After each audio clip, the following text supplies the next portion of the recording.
Thanks for tuning in to the Vintage Cinema Review. On this week's episode, we're covering from 1986, Platoon. Indeed, in the dense jungles of Vietnam, young and naive Chris Taylor embarks on a life-changing journey as he steps into the ravaging chaos of war. Yeah, this movie's from 1986, and it's an archive movie that we talked about in the Smithsonian, so this is a period piece that I think will live on. Great movie. Yeah, special guest on this too, man. Very important. Steelton George, that's Matt's dad. He's a Vietnam vet, so it was cool to have him sit in. So we hope you enjoyed the podcast. Speaking of which, if you are, leave us that 5-star rating on Spotify, on Apple, a written review, and sit back, relax, and enjoy from 1986, Platoon.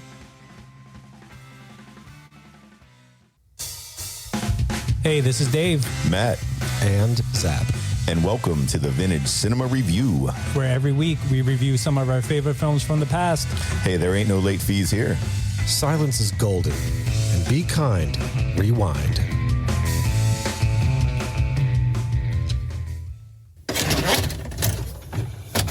Uh-oh. Something special on Veterans Day here. Oh, today. It is. In fact, thank you very much. Happy Veterans Day to all of our veterans out there. Absolutely. All of our veterans. Yes, thank you for your service. In fact, there may or may not be an extra special veteran with us today. Matt? Thank you for that. I appreciate that. Yeah, who are you, mystery voice? Mystery voice is George. Okay. George, that's Matt's dad. Yeah, everybody, Matt was kind enough and George was willing enough Matt was kind enough to have his dad join us today, and George was happy to do so. George, welcome. You've become somewhat of an underground celebrity here. We talk about you with great fondness and great frequency. Thank you. Yes, you're also known as Steelton George. Steelton George, yeah. Steelton George. Yeah. Is that a reel-to-reel over there, I see? He rolls with it. Yeah, that's right. Actually, Dad, tell him the brief story about the reel-to-reel. Where did you get that? I bought my first reel-to-reel when I was in Vietnam. Mm-hmm. And it was a Kaya, very beautiful machine. I put it up in my hooch room. And two big speakers were Pioneers, probably weighed around 70 pounds apiece. And we used to sit around in the hooch, and we started playing music. And sometimes it would be, I'd say, soul. Nice. And sometimes it would be mellow. And we had one guy who liked country. We didn't want him there, but he came in anyway, and we appreciated it. Look at that. Sounds like a scene in this movie that Yeah. It really does. Yes, a lot of things like in this movie were very true. Yeah, life imitates art, imitates life. And what movie is that, fellas? Platoon. Platoon. Indeed. Platoon. Today we're doing Platoon. And you know what? I'm going to have, since we're talking about Vietnam really quickly, so it's both serendipitous and, coincidental that we have not just on Veterans Day, but we have a veteran of the Vietnam War with us. So I will happily be the first to say, George, welcome home. Thank you. I appreciate it. Yeah. It was great to come home. Yeah. Yeah, George, we appreciate you coming down here because you were there. So going through this movie, I'm sure we can bounce a lot of stuff off you and get some info on this. So. Sounds great. Like I said, I was on the in country. That's for sure. Hell yeah. And that was when do we know the year this movie was supposed to be? What year was that? Released. No, not released. That it took place? Yeah, that it took place. 69. Is that what it was? 69? Yep. 69. Okay, Dad, you were in 68, 69. 68 and 69, 3 Tet offensives. 3? Yeah. Good gracious. Nice. So, yeah, Platoon, 1986. The release date on this movie, let's get into it, was December 19th, 1986. 86. There's a running time of 120 minutes, a 2-hour movie, and it was rated R. Directed by Oliver Stone, written by Oliver Stone, and produced by Arnold Copelson. $6 million budget. Box office, 138.5. God damn. Wait a second. They spent $6 million. They spent 6 and they made how much? 138.5. Yeah. Wow. That's a good return, bro. The juice was certainly worth the squeeze. Yeah. But how? That seems cheap. $6 million for all that was in this movie. Well, maybe it's because of where they filmed it. So this 1986 classic There was no budget. Yeah, Could very well be. was filmed in Rice patties. They weren't paying American wages. Yep, picturesque locations throughout the Philippines. We're talking about Los Banos, Puerto Azal, and Villamar Air Base in Manila. So I'm sure it wasn't very expensive to film there. But that's all the fun stuff I have on that. I guess I'll turn it over to Zap for the cast. Yeah. Before we go any further, I do want to correct myself. I had mentioned that the question was asked, when does this movie take place? I had said 69. I was incorrect. It is September it starts in September of 1967. Oh, okay. Same, I mean, close. we're 2 years off, but I Yeah. definitely wanted to add that for clarity.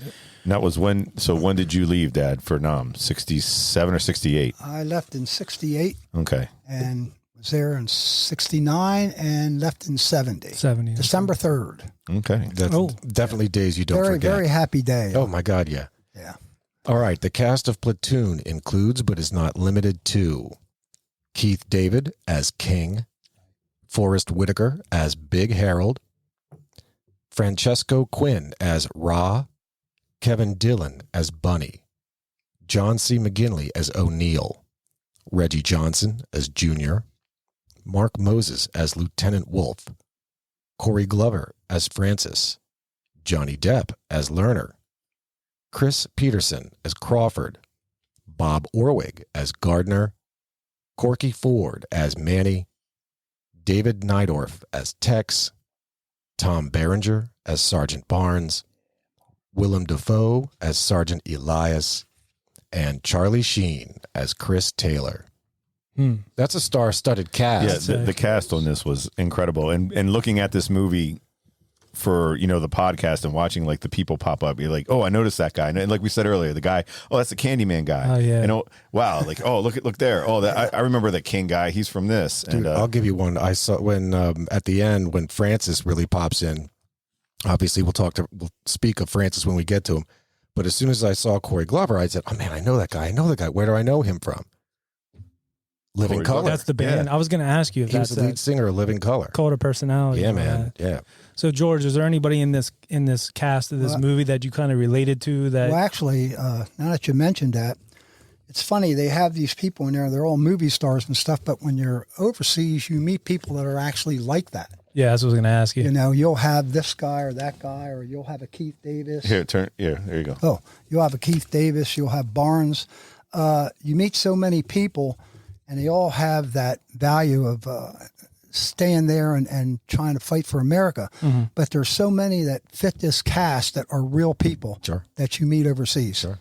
We mean like you were telling me today, and we saw the Colonel today also, and you were showing him pictures of Yeah. like a guy from New York that was like had mob ties, and there was like guys from Texas, guys from like Louisiana, Florida.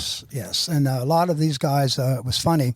You would never call them. We actually didn't really know all our real names. We had Nicknames. nicknames like Muskrat. We had a guy named Muskrat. I was Duke. We had a guy, we called him Spider.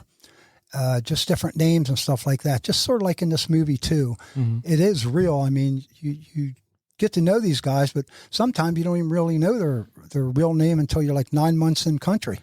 How did you get the name Duke? How was Duke given to you? Well, Duke was given to me because the guys thought that because the way that I was, and I was from Pennsylvania, and they just thought you fit that point of being a Duke. I don't know why. Like Duke of Earl or like Duke of Kensington? We're talking about Duke the Duke of John- Steelton, man. John Wayne. John Wayne. the Duke. The Duke. Oh, okay, I gotcha. So they just gave me that name, and then we had a guy from Missouri, Muskrat. I still don't know Zap's real name. I just know him as Zap. And that's fine. It's safer that way. Yeah. Like it's on there like his tests. Yeah. Like Zap. Yep. It's like, no, it's not. Okay. Well, that's that. Matt, would you like to walk us through a brief synopsis? Yes, I do have a synopsis for the movie Platoon. Yeah. Chris Taylor, Charlie Sheen, leaves his university studies to enlist in combat duty in Vietnam in 1967. Once he's on the ground in the middle of battle, his idealism fades. Infighting in his unit between Staff Sergeant Barnes, Tom Berenger, who believes nearby villagers are harboring Viet Cong soldiers, and Sergeant Elias, Willem Dafoe, who has more sympathetic views from his locals, he ends up pitting the soldiers against each other as well as against the enemy. It's a decent little synopsis. Yeah, it is. Not bad. We got a little more in depth, I think, on the back of the true DVD. Yeah, for sure. But yeah, that gives us something to look forward to with the rest of the movie. That was a good synopsis. Can you tell me which one of those guys? They're both. One said staff sergeant. So which one was actually ranked higher, or were they equal? To my knowledge, Barnes outranked Elias just by a hair. Just by a hair. Okay. So Behringer outranked Defoe by just a hair because he was, as we'll get to, he was able to push him around and move him into the forest when he didn't want to. Yeah, Behringer was the staff sergeant. Elias was just a sergeant. Right? Okay. So I guess, the staff would be higher. And then the other guy who was in charge of them all, who didn't really seem to be, that was Lieutenant Wolf, played by Mark Moses. Mark Moses. He was he was pretty much the young kid. Yeah. Yes. But that's what I guess, like, what in the service that a lot of the lieutenants come in. They're just these kids out of college. Yeah, that's why they come in out of college. And, lieutenants. They don't have much knowledge, so they're always supposed to listen to your sergeants. well, or yeah, something, and say right? if you've been there for 10 months and this lieutenant comes in there and he's real green, and you kind of try to help to straighten him out. I got because we don't do this in the world. You're not in the world now, bud. Right. And they're like this is what my line up and my stuff. colonel tells me I should do when I'm in class, but like that's not how it works. Not how it works on over there. there. Okay. I got you. Learning on the job out there, this guy. Yeah, on the I job gotcha. training. All right, Sort of well, like, you're right, correct. Sort of like giving him on a job training Right. because he needs it. yeah, right. All right, Zap. So I guess we'll steer through the movie a little bit. Yeah, let's do it. All right. This is actually a great movie to the extent that it's a story that tells itself. I think the timeline is great. There's no like flashbacks, flash forwards, any kind of bullshit like that. There's no side stories. It's just a straightforward movie. Love it. Love it. And the Charlie, the narration too, like just happens at good parts of the movie that really draw you in. Indeed. For sure. And speaking of Charlie Sheen and his narration, so with this we start out our movie with Chris Taylor. He arrives in South Vietnam with a group of other recruits.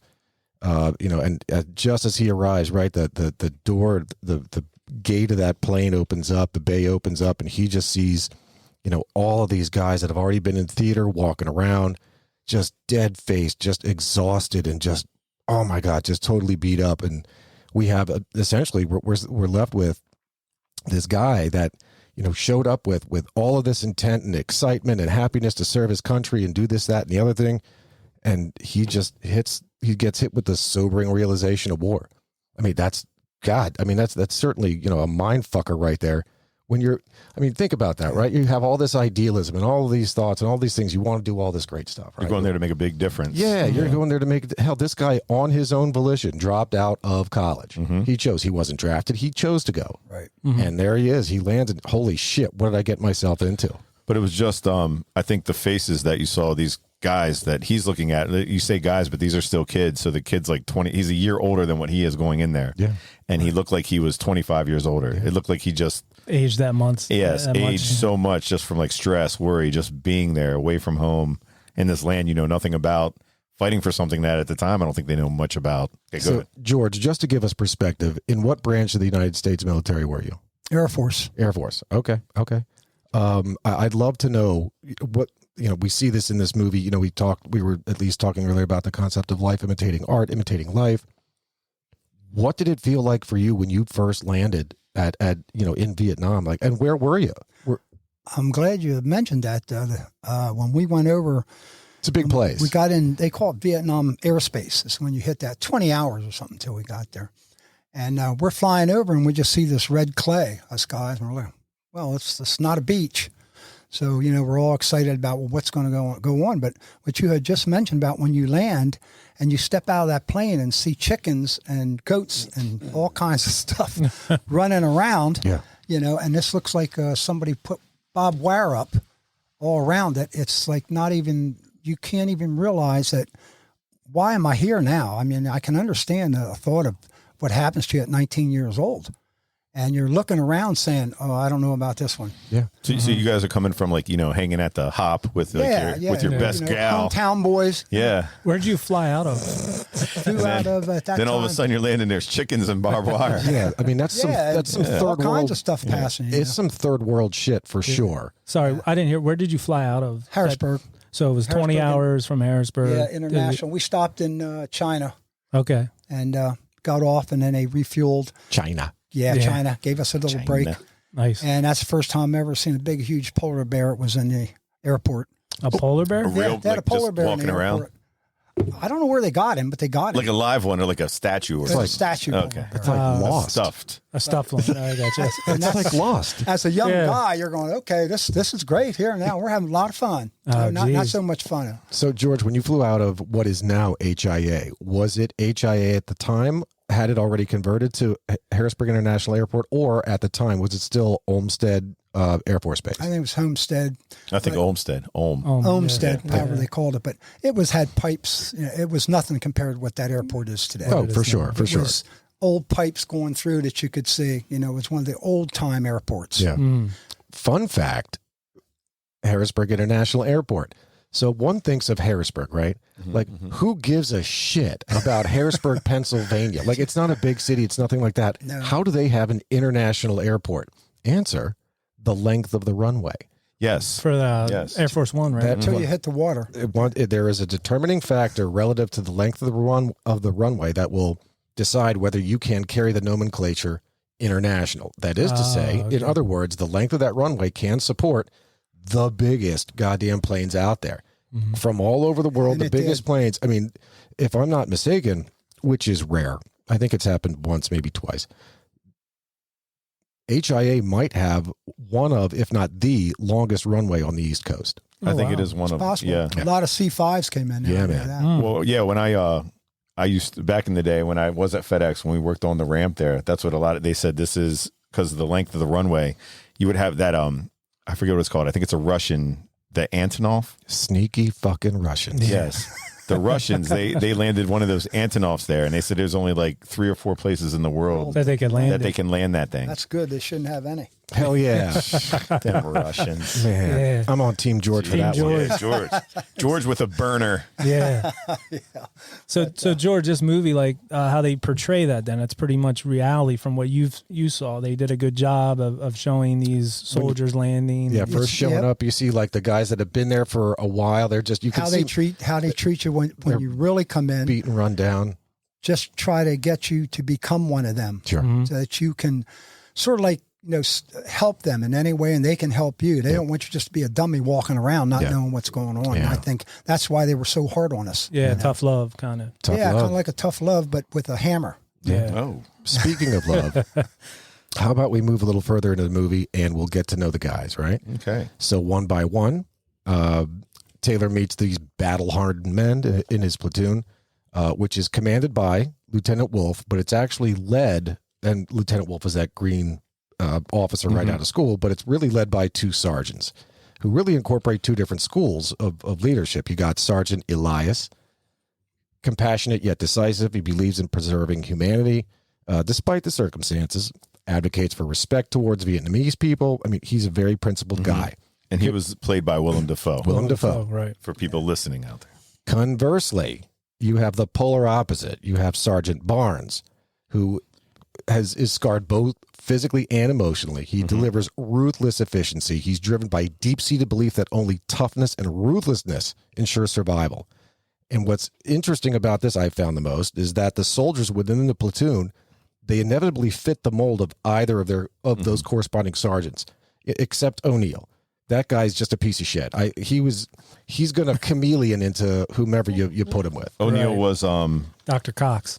but his John C. McGinley. John C. He McGinley. was one of the Bobs from The Office. Oh, that's right. From the Yeah. Was he Dr. Cox too from Scrubs? Correct. Yes. Correct. and Tom Berenger was the one that played Sergeant Barnes. Correct. And he was from the Sniper movie. Do you guys remember that? Really cool movie. Yeah. Back in, I think, right around this time. If you say. You didn't see that? No. Great, good movie. Yeah. I've seen Shooter, but not Sniper. Shooter's the one with Mark Wahlberg. Mark Wahlberg. Yeah, he's not in this one. Yeah. So George, Do Behringer. Tom Berenger. Tom. Yeah. Yep. I like him. Drew Barrymore Yep. was in. Hey, it's fine, man. She was in Yeah. E.T. It's fine. So George, when you were in, Yes.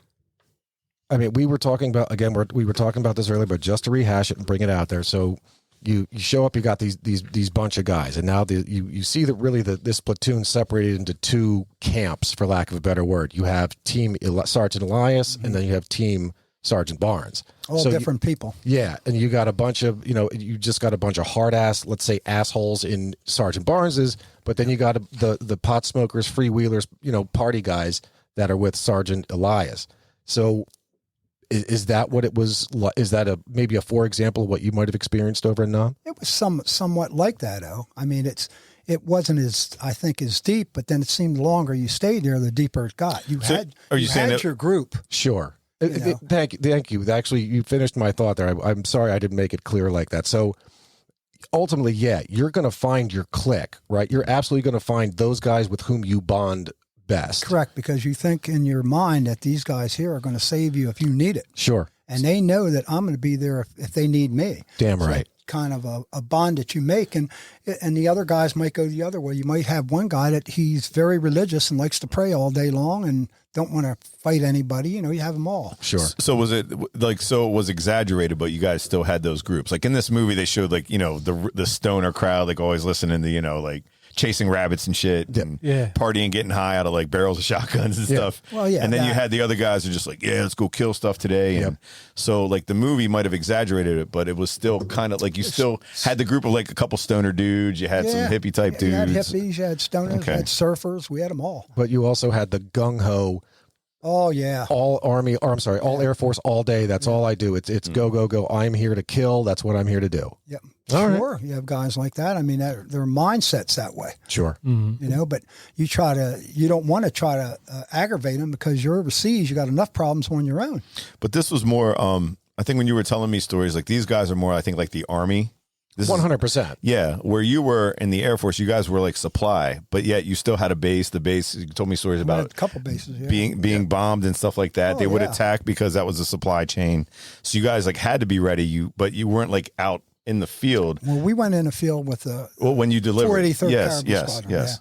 And we would fly into some places, and they say it's jungle. It is jungle. Yeah, and they're not bowling on that stuff. That jungle was nasty. Well, I'm glad you said that because that's going to segue into the next part of this movie. So I'm on a roll here. Yeah, George, you are nailing it, man. You got to come around more often. Man, we're calling you Butter. That's your new nickname, not Duke. Yeah, thanks. Calling you Psychic, Butter. How about Psychic Spider G. or something? So Okay, these guys. Sorry. All right. So these guys are moving. It's now everybody's together. Everybody's moving around. We now get to see the truly an essence of Vietnam that is widely known is basically that these guys are all from America. And they've now made their way to this jungle. And look, don't go churching it up on me and call it a goddamn rainforest. It's a jungle. you better believe it. So in this jungle, you got ants, bugs, rain all the time. Snakes. You got to worry about the North Vietnam Army, and you also got to worry about the Viet Cong, which are two separate and distinct groups. That's true. You got to worry about guerrilla warfare, tunnels, caves, underground bunkers. I mean, this is shit that Americans had no idea existed. I should say it existed, but had never fought in this kind of this terrain. Or something you hear about or learn about, or like, let's prepare you for it. Yeah. So in preparation for that, did you remember like having to get certain shots and different things that you had to go like for different diseases and stuff that Tell me about the shots. that you would encounter? No, tell over us there? about it. Tell us. It's like before we went overseas, we were like pin cushions. They're just hitting you with everything. Yeah. Every shot you can imagine, Black Plague, all kinds of different things that I didn't even know. Now, I'm not talking about the shots at the VFW, George. I'm talking about we're talking about the needles. I thought you were at the VFW. Oh, yeah. No. Never mind that. We're not talking Cuddy Forget Sark that here. then. Yeah, we're not talking Cuddy. Oh, okay. Well, those will protect you too, I think. I sometimes. guess. Yeah. From a bad case of strep. But Shots will protect you, but not from much. Yeah. But you were like a pin cushion, and by the time you were done, I still have my shot card, and I look at 2 or 3 pages of it, and Dang. But they pretty much they put a lot of stuff in your system. Sure. What if COVID? They had COVID shots back then. No, no COVID. They didn't, because the Chinese hadn't invented COVID yet. I don't know. They're sneaky too. They should have had a scared shot. What they should have. Yeah. So what was it like, so we're talking about the jungle, and I'm talking now the wildlife. So there's a scene in this part where Taylor, his character Taylor, he's sitting, leaning up against a tree, and he's starting to lose it. Like he's starting to get delirious, and you see that he's just got ants and all kind of weird ass bugs that are biting him like crazy. So we had mentioned, like, again, the ants, the bugs, the rain, the snakes. Oh, Like, yeah. how does that work? That's terrible. It was just weather that it was. The rain came down heavy, a lot of times heavy, but especially when you're out there in mud and the jungle, like you said, you got everything just flying around and going everywhere. Like the mosquitoes, I bet were everything. pretty awful. Yeah, so basically we would not leave too much of outside of the jungle because you don't want to go out there. Sure. Mm-hmm. Was there such a thing as bug repellent? I don't know if I would have done anything there. All right. Well, they had some big bugs. Oh, for sure. For sure. I think that was Agent Orange they tried to use. Yeah, that's a fine bug repellent. Yeah. And people repellent. These bugs would probably carry repellent. Yeah. Yeah, for sure. For sure. I see this and I just couldn't imagine. Like you again, now we talk about the your enemies, right? The troops against whom you're actually fighting, that you're lucky to see them before they, you see the whites of their eyes. Like these guys are creeping around the jungle. Yeah, tree hats and stuff. Tree hats creeping around in tunnels and bunkers. Oh, the tunnel guys, yeah. I just can't believe it. I couldn't imagine. I couldn't wrap my head around the idea of just walking by something and all of a sudden somebody pops out of the ground like there's a trap door and just knifes you or shoots you from behind. It's crazy. Yeah. And they also had the punji sticks. They were the worst, where they put these wood sticks down, put them in the ground, maybe 30 of them. They cover it all up, and you're walking through. Next thing you know, you go through it, and when you land down there, you're going to be pretty well ate up. Yeah. So you have to realize too, this is like where we live in our neighborhood. Like these people just came out of nowhere, started walking through your neighborhood. They don't know, where the, or trying to find where, the local convenience store is. Are you talking about Nepalis? Yeah. They don't. I don't think they fight with punji Is that sticks. a pizza place? But yeah, I'm just saying, is that a pizza place? Nepalis. It's the one in Steelton. Yeah. No, it's Steelton. Steelton? Nepalis. Yeah, Man. yeah. They got a banging cheesesteak. I'm eating at Nepalis. No, Hold the curry. we're just saying, you're going through this neighborhood. The curry pizza, please. God. No Hold the pizzas pond over there. So. Hold the pond. But no, you're walking through these places in the jungle, and these people live there, and so they know exactly where these troops are going. They know the trails they're following. Yeah. So it's like, you know what? You're coming into our neighborhood. Shit, yeah. I'm putting this stuff here. I don't want you here. And it just kept happening, and they're just like, I got to go this way again. I'm a little scared. We're gonna find a way to either kill you or get you the hell out of here. They had one or the other. They wanted you booty out. traps everywhere. Booty traps, $50 bill. And you're just not walking there. Like it would suck to just walk through that jungle. I can't even imagine. You don't even know. You don't even know. That's probably the sad part. Yeah. Sometimes if you see something coming at you, you can either try to dodge it or do this or do that. But when you can't see it coming at you, and you're just, once it happens, you're done. I mean, it's like when John Rambo made those booty traps. Again, this is guerrilla warfare. Yeah. This is little batches of little groups and clusters of dudes that are going out there in the sneakiest, slimiest way to just get you. This isn't, rows and rows and hundreds of thousands of troops just marching. It's nothing like that at all. And Rambo, he could go home for dinner. Hell yeah. Yeah. If he wanted. Yeah, if he wanted. But they took him. Oh, I don't even talk about that. Dang. Another story. It's for another day. Another story for another day. Very good. So after their day in the jungle, we get to their first encounter. All right. So this is basically now they're on night watch. Their mission is a night ambush on a segment of the NBA. As his watch ends, Taylor passes his duty on to Junior, the one guy, and he ends up falling asleep. Junior does. Yeah, I know, in the rain. And while they're sleeping there in the rain, you got an NVA patrol, gets the drop on the platoon. Poor Gardner is killed, and Taylor, Charlie Sheen, is wounded. Now that night, Taylor finds a home. He finds a good, solid place to be with Sergeant Elias and those that are prone to him. Again, this is the more hippie, free-spirited group under that sergeant. While we see, while he's hanging out with Elias, we now see the contrast and what's going on at night with the Sergeant Barnes gung-ho circle. And then, of course, next morning, shockingly, Taylor's put on latrine duty. Yeah, cleaning that up. So he gets wounded and he gets put on latrine duty. That reminds me like I break my rib in football and I got to run 90-some laps around the goddamn field. But what he yeah, that sucked. Yeah, man. It's true. That. So, George, curious, did you ever have to sit up for, night duty, night watch? One night we had to go out and help the Army guys. They were coming at Cameron base, so they let us go out and help them, and stuff like that. So, everyone helped everybody because it was your life. Sure. Sure. And everyone was the same as you're with these guys. We're all the same men that day. None of us were different from anybody. Yeah. And you said, okay, we're going out with you. And that's what we used to do. And But you used to have a watch also on your base, right? Yeah. Because you guys were stationed at Cameron Bay. Well, Cameron was my base which is the station. Air Force, the Air Force base there. That's our Air And you Force. guys were up against what was that? The ocean there. Was that like the Probably the Pacific, Yeah. if I had No. to guess. No, but I'm saying I don't know. Was it like Yeah, a we were- Bay we were- Area? Like what was it? Like Well, we were against the ocean, but Okay. they could still, they still sent bombs in at night and stuff. That's just how they work. In Soviet Russia, ocean against you. Yeah. Okay. So in this too, they show them like, landing some beer and drinking and smoking pot and doing all that stuff. So you're able to land that stuff over there when you were there. They had beer. They'd come across like Let's call it contraband. contraband. Yeah, well, yeah. well, no, you should have brought your pictures, Dad. You could have showed them guys. yeah. But he has like where those guys with the sandbags, like those hooches they used to stay in. And they had like pictures of girls on the wall. Like my dad has pictures like that. Yeah, well. So And what was they're the beer? pretty- What was the beer of choice over there? Then do you Pabst. remember? Pabst Blue Ribbon. Yeah. Okay. Now, by beer of choice, I mean Whatever they would get. Whatever you would Whatever get. they you shipped get. in, most Yeah. of it Paps. Yeah. Okay. A lot of Paps. Now, that's the second or third time I've heard that term. What is a hooch? I know that I will call booze hooch. Like, give me some of that hooch or pass that hooch. I think they called it like your bunker. They're like bunkers. Okay. They're like you saw in the movie. They're probably half the size here with your guys in it Okay. and paddled with sandbags around it. Okay. We call them hooches. Okay.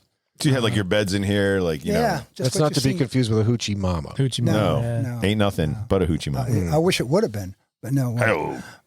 Yeah, right. But yeah, that's your hooch. So there was a poignant scene in this segment we just talked about, and it's where Taylor passes the watch off to Junior, and he's done. This is Charlie Sheen's character. He's like, "Hey man, look, I'm done. I did my watch. It's your turn. You're up. You're up." And Junior basically says, in so many words, forget you, and he just falls asleep. Now, I had read at some point or had heard at some point, and maybe it has to do with it's the America song, something about the Sandman. Mr. Sandman? No, is it Mr. Sandman? No, Yes. not Bring Me a Dream. Okay. And Enter light, exit Sandman. There's a song by America, and it's about the Sandman, and Oh, odds would never give nothing to the Tin Man. that's one? Tin Man. Oh, Anyway, in this song, that song was written specifically about the guys in Vietnam. These guys that are on the front lines trying to get a better hold. They would not sleep, and they would take drugs to stay up at night because these sneaky Vietnams and Viet Congs were out there.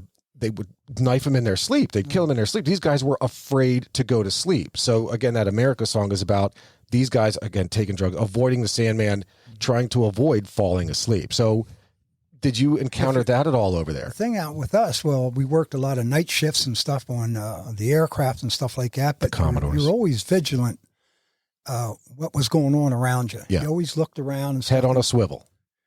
Yeah, you're sort of like on a swivel chair. Yeah. And you wouldn't even Sounds have like to, Matt's job. you wouldn't even have to move your head. no. Yeah, just spin around. But you had a lot of guys that didn't want to get much sleep. You get in. I guess you get into that rhythm when you're there. That it's not like going home. But you're not going to sleep comfortably, like where like you could be attacked or Yeah, under bombed. stress the whole time. Yeah. Well, speaking of being stressed, your brain controls that part of you. yeah, for sure. Look, there's something to be said. If you don't get, there's something to be said for sleep. If you don't get the right sleep, you're going to go fucking bananas. Your brain is going to go nuts. Yeah, you got to have it. Got to have it. Speaking of going nuts, in their next encounter, this is the next morning. They're back in the jungle, making their way through the jungle. They come upon a tunnel. Shocking. Sergeant Elias, this is Willem Dafoe. He investigates. He actually just dives in. He's like, "Hey, I'll see you on the other side." Yeah, Dives well, in, crawls through the tunnel, finds this one Viet Cong or NVA at the end in a bunker, kills him, and then they come upon. After that, they're still going through the jungle. And they come upon basically what looks like an abandoned enemy camp, just recently, freshly abandoned. And as they're going through this camp, two members of the platoon are actually killed by a booby-trapped ammo canister that was filled with documents. Right, so they're filing. Oh, look what we found! This is a great find. We got to take this back to HQ. And as soon as they pick it up, boom, something goes off. Was that commonplace? Booby traps, all that stuff? Oh, yeah. Even wherever, like Saigon or any place like that, they always had booby traps for people, especially GIs, you know. say maybe in a barbershop or getting your shoes shined, and the shoe shine boy would blow you up. Oh, wow. Yeah. It was just I That's don't crazy. think they had any value on life. I don't know. No. To me, it seemed that way. Yeah. Would they use the Just get rid of us. Yeah. Yeah. You see in some of those movies with the prostitutes and all that, the girls, that they would be like, love you long time and all that. Would they use that as a draw to get GIs in there and then off them and stuff like some that? Some GIs probably, yeah. But yeah, it was not like that they never had booby traps. Of course they did. I mean, they did everything they could possibly do to ruin GIs. And Saigon was like a place you guys would go for like R&R. It was like a city. Well, it's like an R&R, but basically I went there for schooling. But it was like an R&R place, but not really. It was they didn't bomb it as much because our embassy was there. So it was more of a safe space, but not so much. I mean, stuff could go down there too. I got you. Like you said, kids like running into restaurants with bombs. Oh, and yeah. Things like anything that. like that. It's crazy. I think of like kamikazes, obviously different nationality. Right, Japanese, yeah. Not the But same. yeah, I don't see the difference really. But people don't realize that back here in the States. I mean, they don't, like you were just mentioning a while ago, which I thought was a great statement, that they didn't have any idea because they wrote in the papers or whatever, we're doing real well, the Americans are winning the war. It was not that way. Not even close. No, it was propaganda. It was Well, propaganda is a tell big a good thing story. today. Sure. That's right. That's right. Wait, what? We didn't win that war? I don't know what they said. Yeah. No. No.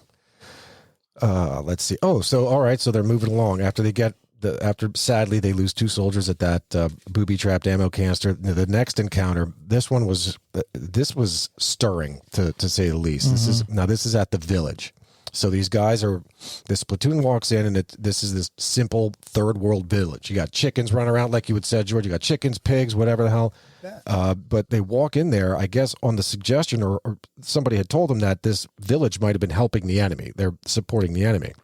Hiding guns. And as chance would have it, they find a weapons cache. They find a shit ton of rice, which I guess, they're feeding them. They're feeding them. But I mean, they found enough rice to last, the country for years. I remembered seeing the retarded Vietnamese dude that he's just he had one leg and he's just hopping around. So when it gets really real, when Sergeant Barnes, Corbin Burns, Jesus Christ, Corbin Burns, Tom Berenger. Sorry, I was thinking. I know. I see it too. Yeah. We'll get to it. Barnes shoots the village elder's wife, and then he holds his daughter hostage. In hopes of getting answers. Fortunately, of course, Willem Dafoe's character Elias comes in, saves the day, attacks Barnes. Lieutenant Wolf, that guy fresh out of college, that lieutenant, yeah, he just plays dumb. I don't know. I didn't see what happened. It was beyond my control, but as long as it's all cleaned up, everything's fine. And then, of course, at the end, near the end of this scene, you've got a couple of these guys gang raping a couple of the locals. And when they're done with that, after Elias breaks that up, they burn the village down, burn it to the ground, raise it down to the ground. Yeah. I mean, wow. I think there was a movie out not too long ago about like a lot of these casualties of war type things where there was like rape or like illegal killings, like things that they were doing. Like somebody was finding out about it and years later showing up at these people's houses, like, you're charged with a war crime from 1969. Sure, people come in and turn them in. And people turning them in later in life, and they're like, but there was a lot of this stuff going on. I think. Yeah, well, in a war, you don't have many morals. Sure. Yeah. And like you said a while back when we started, when you get there and you start to learn the program, it's hard for you to turn back on that program. Sure. Unless you're really a good person in your heart, but you're really rough on the outside. So it's like a Lord of the Flies mentality where you do what you need to do to survive there. Right. Something you would do there would be nothing you would even think about doing back in the States. No, that is correct. And it does beg the question. So this is that turning point, or that decision point, I should say, where, well, these people aren't fighting, right? They're not soldiers. They're just the villagers. Mm. Yeah, they're just civilians. But They got in between. they're helping the goddamned enemy. So what do we do here? What's the right thing? And the right thing, look, you got to burn that place down. I don't know if you can't be giving them food and weapons. I don't know about raping the women. I don't know if that was necessary, but for sure, you got to burn that place down and kill the chickens and the pigs. I would have took some chickens. Yeah, because, if they're supplying them, which they did, it's a reality. That is true. Yeah. And you go in there, and I think any guy in any way would say, wow, this isn't right. I mean, the enemy's trying to kill us, and you're feeding them food, and you got more weapons here. But there was no North Vietnam, South Vietnam. You were just, I think the Americans were in Vietnam. Well, Cambodia. Cambodia, but nobody wanted people there. It was a holiday there. Yeah, The Tet, yeah. Tet offensives, yeah. Holiday in Cambodia. Yeah, Dead Kennedys. Yeah. Dead Kennedy song, yeah. But no, I think that they didn't want people there, so they were helping each other no matter what. It's like whatever we can do to get these people out. 100%. The Americans out. Yeah, we don't want you here. So but they were civilians, but they weren't also, really. It's their the Khmer Rouge, their home. These Vietnamese, they were tough on them too. Sure. Oh my gosh! If they didn't do what they wanted, they'd kill their family. That's or communism. Kids or children. I mean, that's the way it had to work. That's communism. Yeah. Movie wise, I think with Charlie Sheen, with his dad, being such a big actor, Martin, yeah, and with Willem Dafoe, I think I got all kinds of he was critically acclaimed for this. Accolades. So Martin acting. was in Apocalypse Now and all that, right? Yeah, Martin Sheen. Yeah, that was his dad. Yeah, Martin Sheen. Yeah, he was in that with The Brando. Godfather. Brando. Yeah. Which that's a crazy movie. I don't know if you guys ever seen that. I have Apocalypse Now. That was a little out there, but that was very. They were on an acid trip when they made that. Mm-hmm. Yeah, that was nothing like the smell. That was who was that actor too? He was awesome. Marlon Brando. No. The guy that says, "I love the smell of napalm in the morning." I don't know who he was. that's cool. He's from God. He was in The Godfather. Robert. James Caan. No. It's not. It's another Bobby. It's Bobby D. Bobby Duvall. Bobby Duvall. Robert Duvall. Thank you. Yeah, Robert Duvall was pretty kick ass in that movie. There it is. Those guys were great. And the surfer guy that was, remember he had him surfing? Yeah. So it's just funny when I have a picture of me and another guy sitting on my bunk. And here I had Maz over here, Jazz, who was from New York. Then I had the surfer in the middle of me. He was a surfer from California, and it was me on the end. So Oh, wow. kind of freaks you out. When I looked at that picture, I look at him, he was a surfer from California. You got your whole melting pot over there. Yeah, that's how I it had was. everything, You guys got sent from everywhere. You did. You absolutely did. Cool guys, though. For sure. Well, apparently, or not even apparently, clearly, I should say, Barnes is not cool. Sergeant Barnes is not cool for shooting that wife and threatening to kill that kid. So, with all of that done and the gang rape all done, so now we have to talk about the aftermath and that next mission. So, Captain Harris, this is above and beyond the lieutenant that doesn't know his asshole from his ear hole. Tell me. Captain Harris catches wind that something bad went down at that village and threatens a court-martial if anything illegal did happen. Barnes, Tom Berenger is obviously afraid that Elias, Willem Dafoe, is going to rat him out.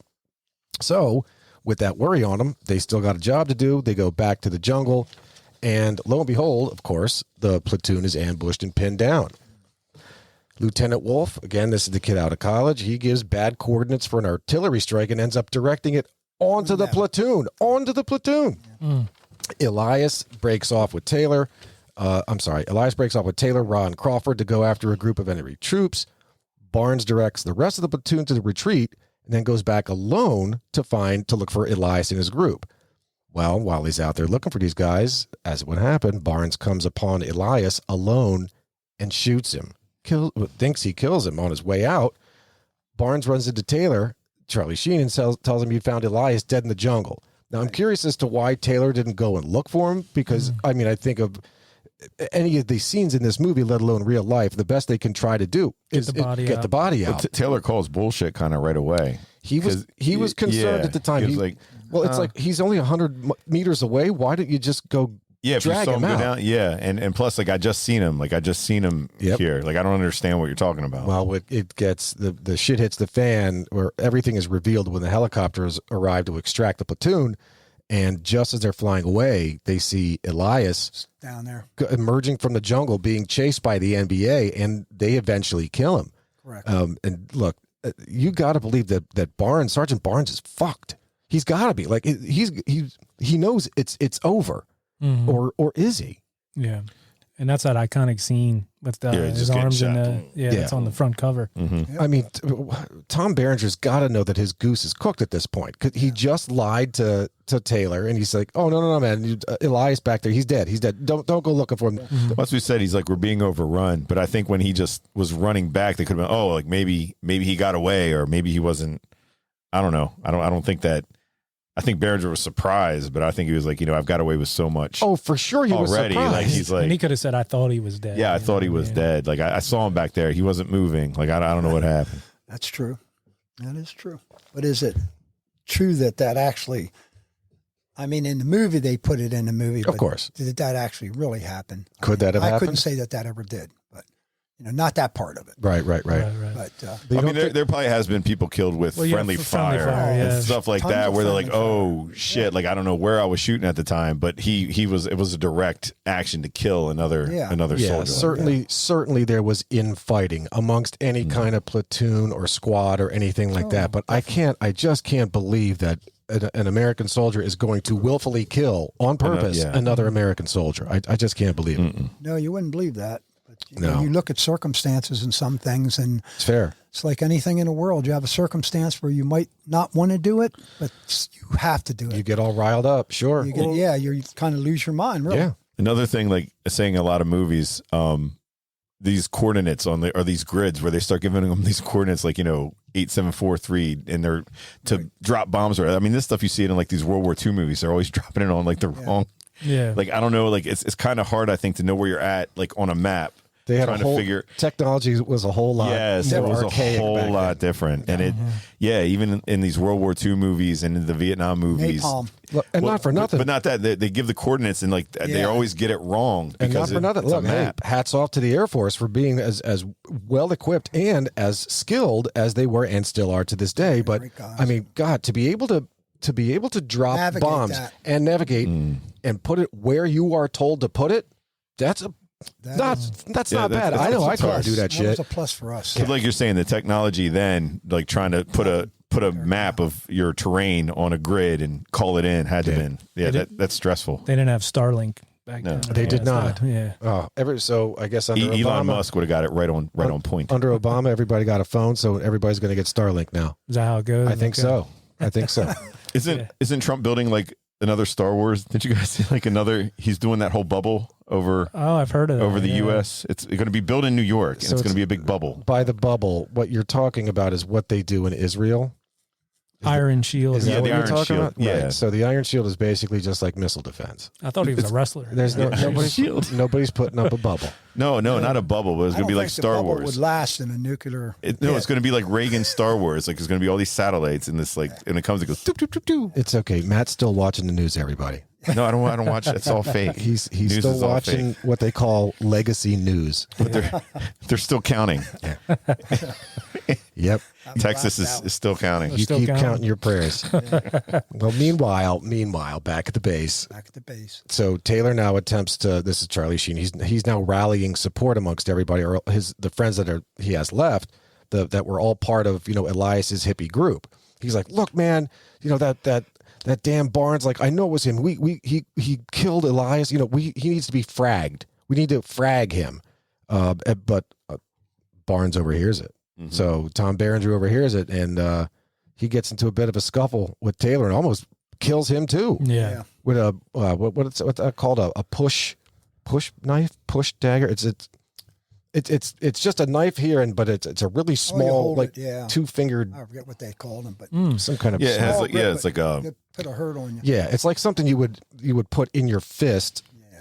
and hold it. The handle's in I forget what there they called them. versus vertical. It's Some you horizontal. find at the Big M. They'd have them down there. Yeah. 100%. Yeah. And Chinese stars, Yep. throwing Yeah. stars, All that good stuff. nunchucks. Starting a war at the Big M. Yeah, yeah. yeah. No, They would sell that You stuff down remember there. you going like you could buy. I would buy like ninja stars, and I'd like lose them the next day because I threw them out in the field. Yeah. because I couldn't hit the tree. So there's like 20 of them out there. Yeah. Dude, like it's like Napoleon. You're like, Yeah. damn it. Never mow the lawn out there when Matt had his stars. Yeah. That's right. That's exactly right. Or then you get a pair of like the nunchucks. You're walking around with like a big knot on the back of my head. Yeah. I'm like, what happened? to you? Nothing. And I'm just pass out. You could knock yourself out with nunchucks real easy. Oh, yeah. Especially after watching all those movies on Chinese theater. Was that on Saturday mornings. Yeah, Kung Fu Kung Fu Theater. Theater. Kung Fu Yeah. Theater, yeah. Wow. That's where everyone was Kung Fu fighting. Mm-hmm. It was fast as lightning. Good song. Great song. Well, here we come to basically, essentially the climax of the movie here, because the war carries on. Yes. All right, so this platoon is sent back to the front lines to maintain the defense. Now, the Vietnamese are coming on strong that night, and they all but decimate the entire platoon, all but decimate it. All but. Taylor and his foxhole mate, Francis, they survive, as does Sergeant O'Neill. Again, that sneaky, slimy, one of the Bobs from Office Bob. Space. This dickhead, he hides under a dead body in a crater. Yeah. Okay. But I it think worked. Yeah, I think a lot of people did that. Can It you imagine worked. like at night, like fighting and stuff, like they're crashing on you, there's a dead body, just throw it over yourself and be Fair like, enough. It's camouflage. It's Yeah. if you know you're outnumbered. you're outnumbered. You got hardly any ammo left, and you want to get home. I think that a lot of that kind of, or even guys like in this movie, like shooting themselves in the own foot, or Yep. chopping your So you come finger back to off, the or States? so you're done. Yeah. So your tour is over. You can get home. Yep. Right. Well, yeah, it all depends on what kind of wounds you have. You can Kind be of sent injury. back, too. Could be. That's right. That's vicious. So we were talking about suicide missions earlier. One of those actually happens in this scene. You got this crazy ass. I think they're called sappers.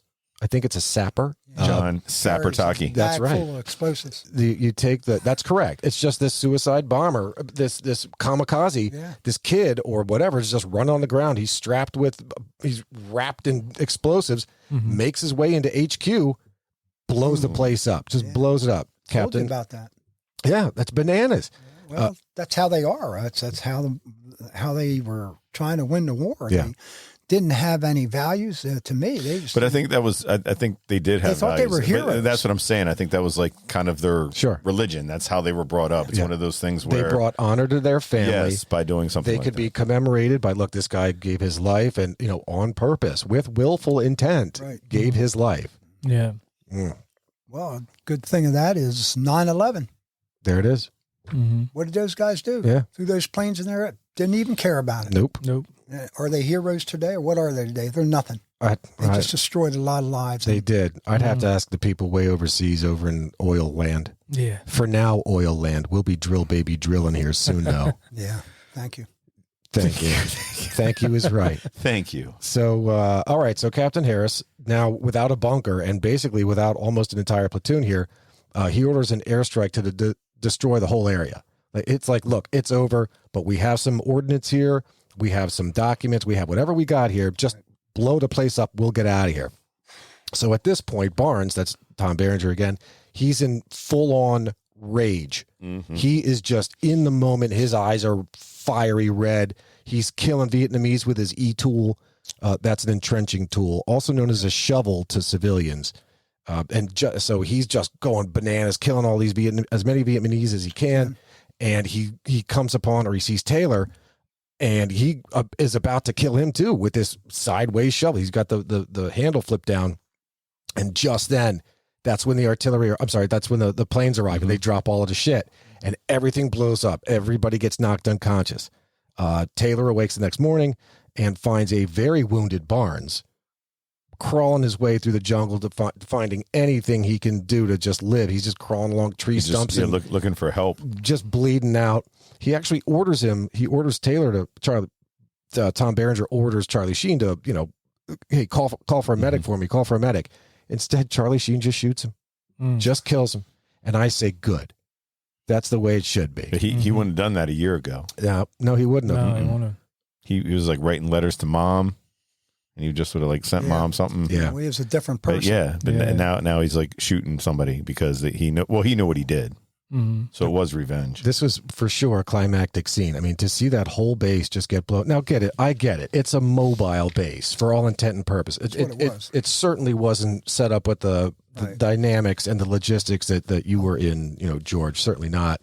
But I mean, this mobile base was a very big deal as these guys are making their ways through. I don't know. Well, yeah, there's hundreds of them there. Yeah. Mobile bases. You've just got to keep moving that line, pushing that line. We're moving the line forward, moving us forward. Okay. And now we're at Matt's favorite part of the movie, the denouement. So the rest of the cavalry arrives. The rest of the morning unfolds. Yep.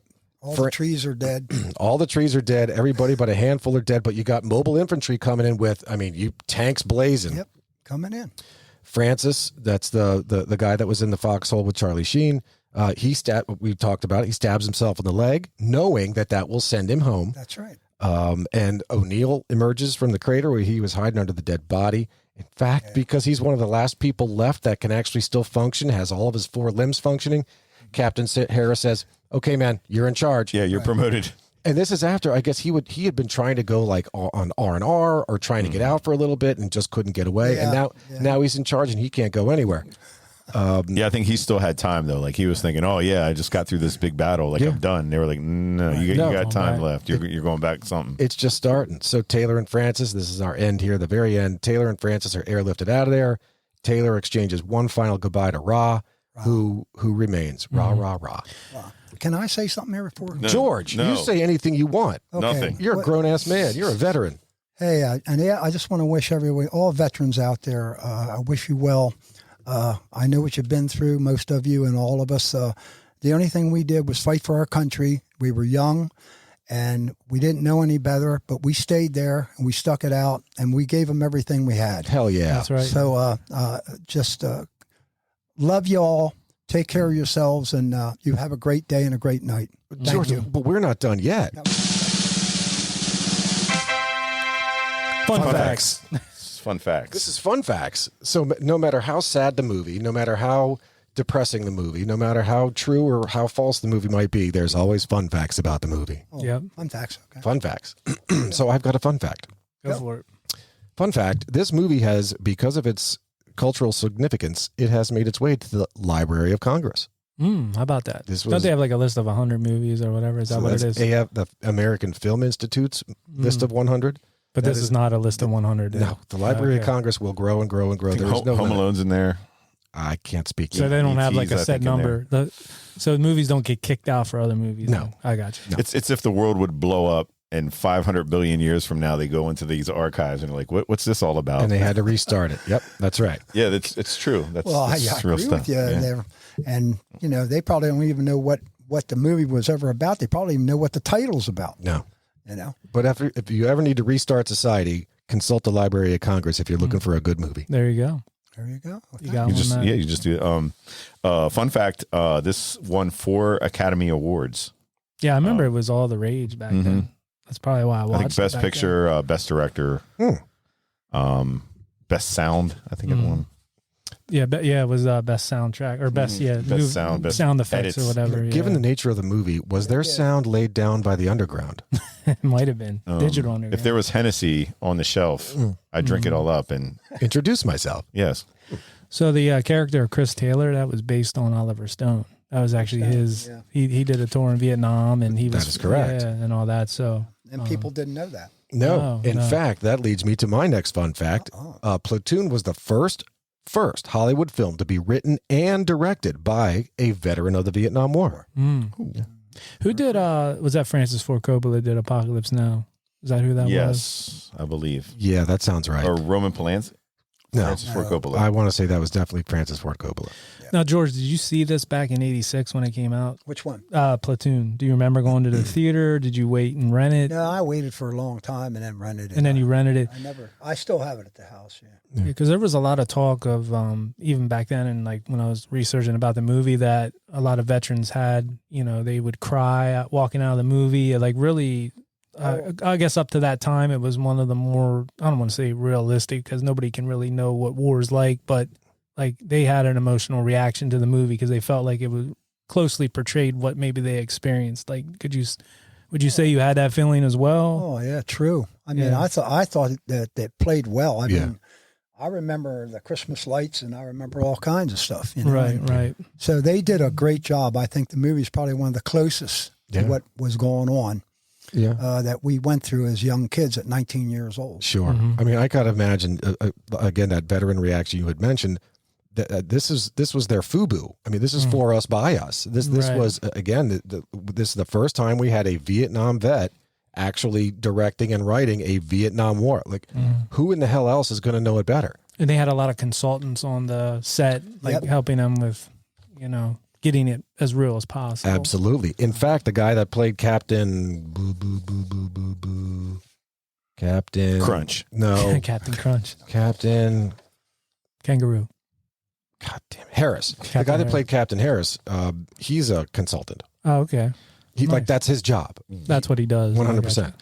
Fun fact. Oliver Stone wrote the first draft of this script in 1971 and sent it to Jim Morrison. Yes. Yeah. Yeah, the lead singer of The Doors. He was supposed to play it. He was supposed to play Jim Morrison was supposed to play Taylor. Yeah, that's right. Charlie Taylor. Sheen's part. Yep. Yeah, but he ended up dying in Paris, Yeah. Fun fact. which we don't know if he did or not. Wait, fun fact. He had the script on him when they found his body Oh, really? in Paris. That is correct. Oh, yes. Wow. That is true. Now, you think that would have been too soon, though, to make a movie about Vietnam in 71? Like, that, you know how sometimes you got to wait and let, you know what I mean? The war was still going on. That's what I'm Yeah. saying. 73. I think we pulled out in 73. Yeah, like that's way too soon. Too soon. Too Yeah. soon. Too soon. So In a way, yeah. The war was still going on. Guys were still over there. Our guys were still over there. Yep. Yeah, so Yeah. that I had would to have been wait tough. a little bit. Yeah, I It's think good 86 made more sense I was than like- 71. Yeah. Yeah. Anything else? Oh, I Anything got else? plenty here. So we were talking about cheap labor earlier. So this was primarily filmed in the Philippines. Mhm. So Stone actually got actual Vietnamese refugees who were living in the Philippines at the time Mhm. to play the parts of the Vietnamese people. Oh, really? Yeah. Wonder where they got paid for that. Rice. Back Rice. when Yeah. I'm sorry, they got paid with flavor packets to season their The rice. season of rice. And then Tom Petty wrote a song about that. Flavor packets? No, refugees. Oh, you don't have to live like one. That's what they told them. No, you do not. Johnny Depp was 22 when Yeah, they he's filmed this young. movie. Yeah. And it was filmed in the Philippines, and that was his first time out of the United States, Wow. traveling to the Philippines. Oh, my first Johnny time Depp. out of the United States was Mexico. I went up Tijuana to be specific. Oh, you went to Tijuana. Tijuana. Okay, you can't get in there. Coming soon. Wow. That's true. That's true. Gonna be a big wall. It's gonna be a Yeah, big you're wall. gonna get over that. That's okay. I don't need Yeah, to you go don't need there. to go over there. No, No. there's nothing I want there. So this I don't is know why. I got Taco Bell. this is from Oliver Stone. I guess he intentionally cast Defoe and Berenger as opposites of what they usually did. I guess in most movies leading up to this, Berenger was a good guy, Defoe was a villain. Oh, So he flip-flopped them in this movie and okay. made them opposites intentionally. Oh. So thought that was interesting. I think Berenger did a pretty good job as a villain. I mean, I think they both did great. the scar the scar makeup on his Oh, face yeah, it was great. that was pretty good. Mhm. Like, yeah, that was pretty good. Fun fact: That was a fun fact. Platoon was the third highest grossing film of 1986.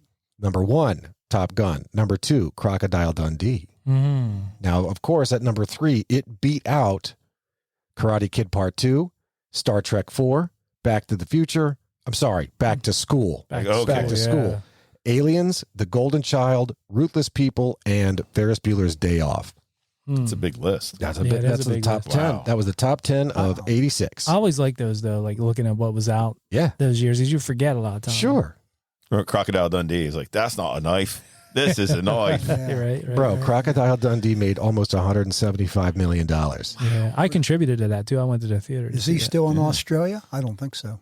No. No. I don't know if he's still alive. He He might might be. be. I don't know. Well, he married the girl that he saved. He got- Did he? Yeah, he married her. He married that chick. Yes, he did. Okay. Remember, she was Yeah. down by the river there, Yeah, and she he was trying to shaved get with in, that and he went and bikini grabbed on, her. Didn't he get killed by a stingray or something? No. man. Crikey! Yeah. That's Yeah, he dove in the That was the water. guy that played with the manatee. Yeah, manatee. Crocodile manatee. Dundee. Yeah, manatee got him Oh, through the chest, I think. Oh. Yeah. Wait, I thought it was really? No, no. I that's, thought that was that other guy. the crocodile hunter. That's That's a Crocodile Hunter. I thought he got killed by a narwhal He might have. Crocodile Hunter's the one that got stabbed. That's right. That's yeah. right. by a This was unicorn. Paul Hogan played. Crikey. Yeah, that's right. So I was talking about the guy that played Captain Harris. hmm That actor's name is Dale Dye. He was, at least from my perspective, he is best known as the Colonel from Band of Brothers, the old man HBO. Colonel. But even better, he was Commander Wiley from a personal favorite movie of mine, Spy Game, starring Robert Redford and Oh, Brad yeah. Pitt. Brad. Okay. Oh, yes. Such a good I've seen movie. that on That's a good one. Netflix. So Spy Game, good. yeah. Spy Game is so goddamn good. That was good. Yeah.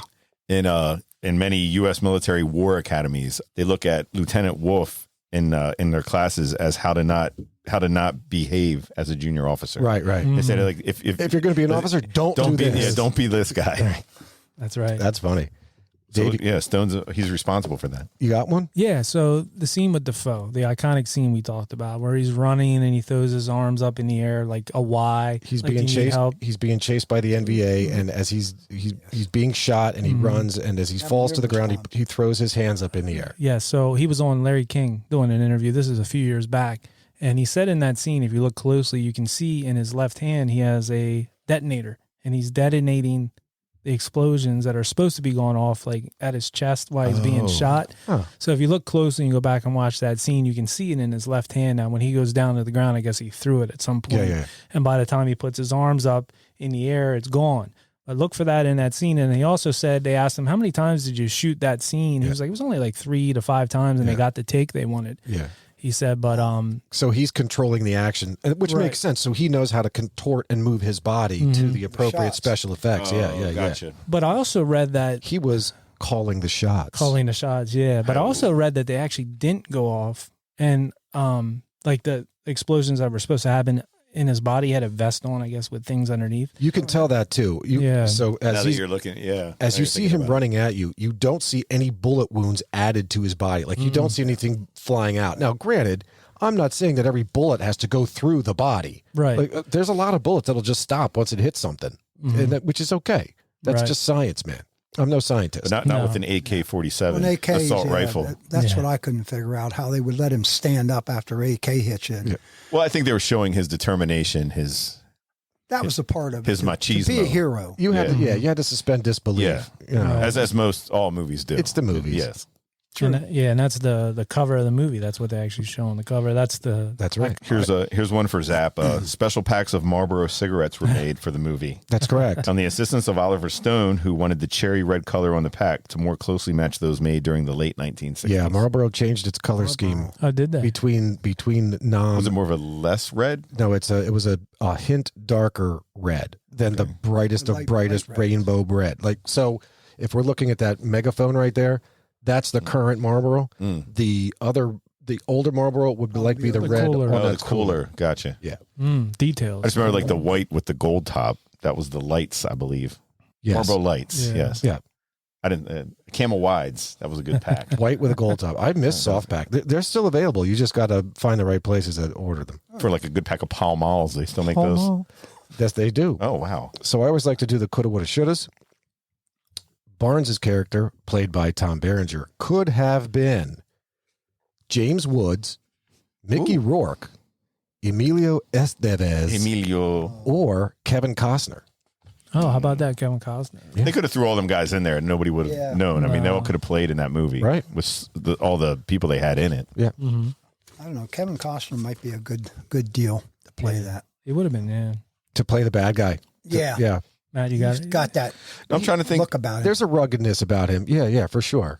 That's why he's still making movies. So. He is. Yellowstone. He is. That's not a movie. No, it's a TV show. Yeah, that's right. I was just looking at the characters trying to think who won. The Oscar. Yeah, anybody that won the Oscar. And I know, I don't know if Willem Dafoe won one or not. He probably should have. Not necessarily for this, but throughout his career, I would think. But Forrest Whitaker won one. Oh, he's good, yeah. That's correct. Yeah, I don't know if Willem Dafoe did or not. Didn't he win one for the? He might have. What were those guys that the Boondock two? Saints? Yeah, did he win one for that? I don't know, but damn, I love that That's movie. a great That was a movie. good one. And he was really good in that too. Yeah. But yeah, good actor. Good actor. Dave, So- what do you got? So they approached the Department of Defense to cooperate in the making of the movie, but they wouldn't help out. So they had to go to the Armed Forces of the Philippines that loaned all the equipment and everything they used in the Sure. movie. Yeah. That's crazy. Mm-hmm. Huh. Wow. No help from the DOD. No. Probably saved on cost. Yeah, maybe. that's a lot of money. So another coulda, woulda, shoulda. So we talked about Tom Berenger's character Barnes. Now Charlie Sheen's character Taylor could have been Keanu Reeves, John Cusack, or Kyle MacLachlan. Fun fact, Johnny Depp was considered, but he was actually given, obviously, the role of Lerner instead. Yeah, they said he was too young looking. Yeah. So Cusack. I don't know. I don't see Cusack too. Like I would think him. Nah, he was in too many kid movies. Yeah, Cusack would be too goofy. I could imagine Kyle MacLachlan, thanks to his role in a personal favorite of Matt's and mine from coming up, The Hidden, which I very much look forward to doing that on this podcast. Wow.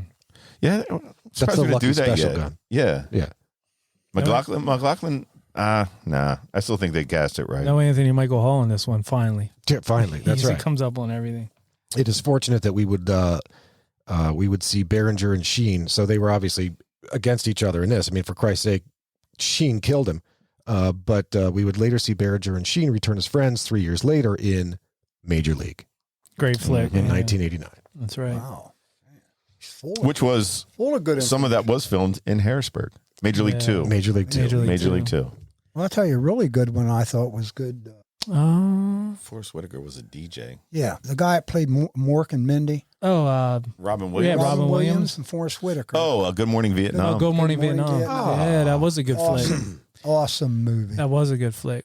So yeah, here at the end, George, what we usually do Yes. is late fee, return, or burn. So late fee means great movie, I love it, I'm going to pay a late fee, I'm not taking it back. Return means it was okay, I liked it, I'm returning it. And burn it means I hated it, it was the worst movie ever. I'll start it off just so you can kind of see. For me, I think I might late fee this because I mean it's just a really, really good movie. I remember seeing it as a little kid.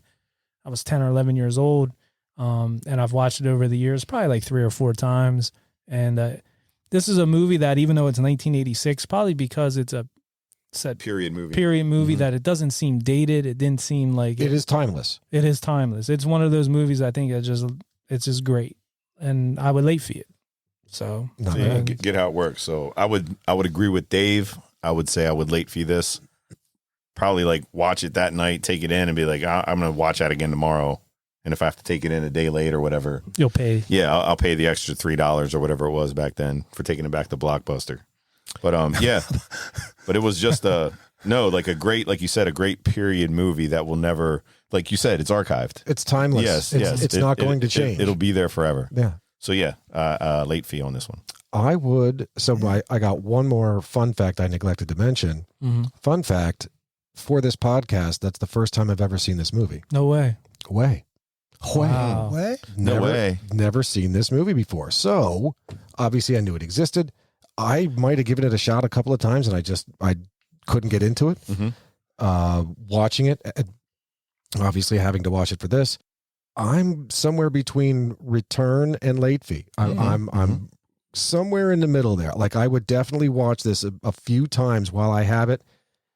Would I just let that day go and just keep carrying on and just watch it, with such intensity that I forget to take it back? That could happen. So Gotcha. I'm borderline between return and late fee. So still enjoyed it for the first time. Shit, yeah. Yes. Shit, yeah. So go ahead, Dad. Platoon? Is that Yes. the one? Yep. Platoon. I think the movie was done well. I think the characters were fit well, and most of these characters are characters, but there are regular people. But yeah, I would watch it. I've watched it several times, and I guess I would not take it back for a while. Okay. Late Late fee. fee. He's gonna That'd late be fee a it, late yeah. fee. Late fee. We have almost unanimity there. Mm-hmm. I'm 3.5. We're 3.5 out of 4 there. And speaking of that, I did see a fun fact on the price on this back then in 1986. Now, back then with movies, at this time when you would buy a movie, it wasn't like it is a couple years later where it was like $6.99, $7.99. This movie was $99.99. 100 American dollars. $100. American dollars. Yes, if you wanted to buy this when it came out on VHS, now that was $20 more than the standard VHS prices back then, which was like $79.99. So this was like priced up $20 more than any other movie in 1986. Was it lined in gold? It must have been. So the yeah. inflation on that would be $8 million today. Yeah. Yes. My quick math. Dude, your decimal is Spot right on. I know. Right. I kept moving it over. It's Yep. like, damn it. You guys. 3 commas. Yep. All So right. yeah, I mean, I guess that's pretty much it for that. Do you guys have any other facts or anything we missed? I think the only fact I want to mention again is the fact that we have a great man, a great warrior, a national hero, Absolutely. George. That's right. Steelton George. Steelton George. Steelton George. Yeah. Duke George. Who The will Duke. be, who may be running for president in 4 years. Why not? Steelton George Why not? on the ticket. In Steelton, where there's no one, That's I would right. run for president. Hell yeah. President of Steelton. Steelton is getting lowly. A lot of people are moving out of Steelton. Pretty ghetto. Yeah. It's pretty ghetto. No, but seriously, George, all joking aside, sincerely, thank you so much for joining us. Thank you so much for, obviously fighting for our country. Absolutely. Happy Veterans Day. And one more time and a million times more, welcome home. Thank you. And like I said, this was great for me. I got to talk about a lot of things maybe I haven't talked about in about 12 or 14 years. So Cool. thank you guys for letting me speak up and let people know that it wasn't what it was in the papers. It was a lot different. Mm-hmm. And I think our president was Johnson at the time. That lying son of a bitch. Well, he was one of my favorites. Oh, I'll tell you that. I just pulled. I'm I sorry. would put him on a pony and send him to Africa. That was a quote from. Oh God, that was a quote from a movie. Forrest Gump. Forrest Gump. That lion son of a bitch. Forrest Gump. Yeah. Yeah, I don't think you like Johnson. Another great movie. But one hippie hated Johnson. He wanted to end the war and all that stuff. I'm a Nixon fan myself. Yeah, right. I love Nixon. You know what, George? I talked to Zach about this before. There's one question I wanted to ask you. When you got back from Vietnam and you did your time there, what was the first thing you did when you got back? Like, I got to go either. That's right. I wanted to. Yeah, Thank you. I want to either go eat a hamburger or I want to do whatever. Like, what was the one thing when you're like, I get home, I got to do this now? You're not going to believe this. All right, well, I want to hear it. I'm going to tell you this, but after they put us through the psychiatry thing down there at Seattle, you have to go through a psychiatry guy. And he looked at me, says, well, he said, I know what you've been through and everything's going, your way now, you're out. He says, I got to sign these papers for you. And he asked me the same question. What do you want to do when you leave? What is the thing in your heart? I says, I want to go and get a McDonald's cup of coffee. There you go. Wow. Okay. There you good go. cup And guess of Joe. what? He signed my papers. Nice. Yes. Nice. That's awesome. That's the right answer. Yeah. That reminds me of like Had you said I want to go kill a group of children, he might not have signed Yeah, the yeah, papers. yeah. I'll still be in Seattle. That's right. That's much like it reminds me like as much like Shawshank Redemption there. where Yeah, he's there just you like, go. He's like, have I been? Remember where they're trying to let him out on for leave. Have I been rehabilitated? Yeah, have I been rehabilitated? Yeah, that was a good part. Yeah. Awesome. But that's true story. That happened, and that was it. And the other thing I want to tell you, the funniest thing about flying home and coming in, and maybe a lot of people don't realize it, but don't we fly over a nuclear plant? Yeah, TMI. It's not there anymore. It's not there anymore, it's but there in when I spirit. came in, it was. You know they're restarting that. That's what they're Yeah, saying. that's Yeah, what- they're saying they're working on that's that just another one. thing, but I always hated coming across that river or looking at that plant. So It's ominous. I think it looks Yeah. It's pretty. definitely ominous. And if you ever go with if anybody's ever flying into Harrisburg, if you're on a plane ride, everybody's always looking at where's TMI because they're always like there's TMI. yeah, Ooh. you know you're coming down. George, we've mentioned this on an episode or two where Matt grew up was on Riverview Drive. Yes, Middletown. Yeah, but it wasn't really a Riverview. You couldn't see the river, but you for damn sure could see those towers. Yeah. He saw two of them standing. Like, Yeah, we could see towers, but no river. I always wondered about that. yeah, we got that place for pretty cheap back in the 70s, I think. Yeah. Yeah. We got out of there too. Those were the days. Yep. But yeah, not and one more quick thing, this has nothing really to do with the podcast what we're talking about today, but just want to give a shout out to a good friend of Dave and I's. Absolutely. Yeah. Matty Dix. I know you're hearing us, brother, and rest in peace, man. Yeah. Rest in peace. Lost a good friend. Amen. Yeah. So I guess that's it for now. So we'll catch you where? On the flip side. If we don't see you sooner, we'll see you later. Peace. Thanks for listening to The Vintage Cinema Review in the Old Dirty Basement. If you dig our theme music like we do, check out the Tsunami Experiment. Find them on Facebook. Their music is streaming on Spotify and Apple, and where great music is available.